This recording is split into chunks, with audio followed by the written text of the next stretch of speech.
Well, right now, the U.S. and 5 European powers are up against a looming deadline, November 24th, to try and stop Iran from having the ability to potentially build a nuclear bomb.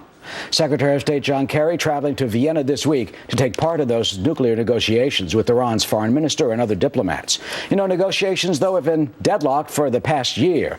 One of the sticking points, Iran refuses to cut back on its uranium enrichment program. That despite 6 United Nations Security Council resolutions demanding that it do just that. And we're told the talks could potentially extend for a third time. Is that progress, or does it buy Tehran even more time?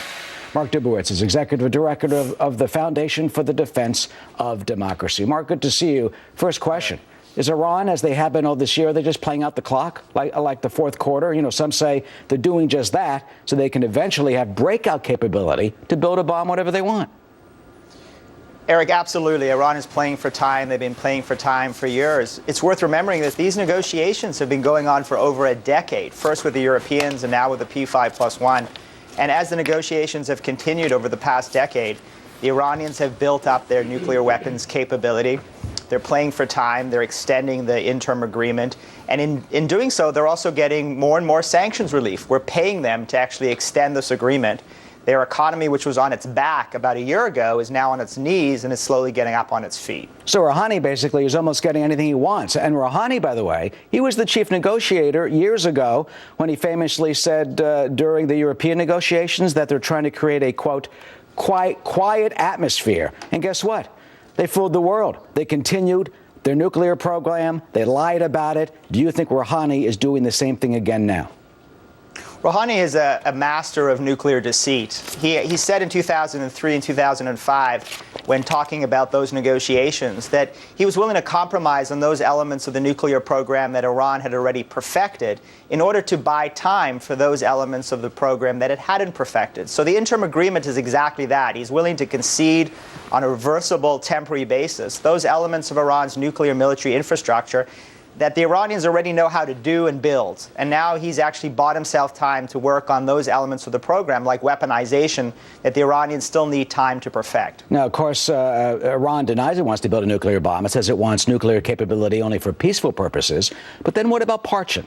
Parchin is one of the nuclear military sites, allegedly. They say it's for conventional weapons. But number one, they won't let UN inspectors into Parchin to inspect it. Number two, the Israelis say that the Iranians tested nuclear detonation devices in Parchin.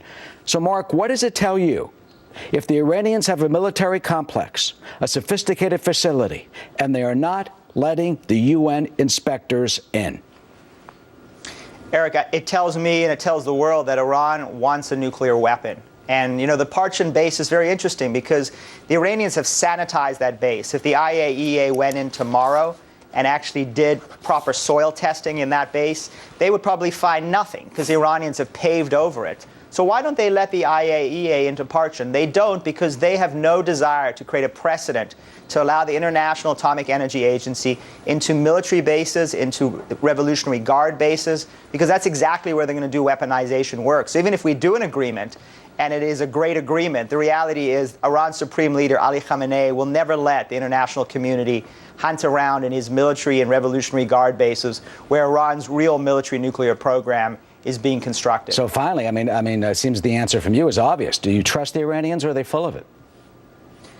Look, I think Ali Khamenei and Rouhani and all of these men are united in the objective that they've had for years, which is to build a nuclear weapon. I think the answer for the United States is we need to escalate the pressure, escalate the economic pressure, restore the credibility of our military threat. One way we could do that actually would be by obliterating Assad's air force in Syria. Assad is Iran's closest ally.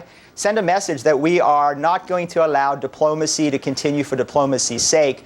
We don't want these Iranian nuclear negotiations to start looking like the Israeli-Palestinian negotiations that go on forever and undermine the security of our ally Israel and American national security at the same time. Well, those negotiations are resuming in Vienna. Mr. Kerry will be there with the other members of the world power, and they'll probably punt yet again. Mark Dubowitz from the Foundation of the Defense of Democracies. We thank you so much. Thanks, Eric.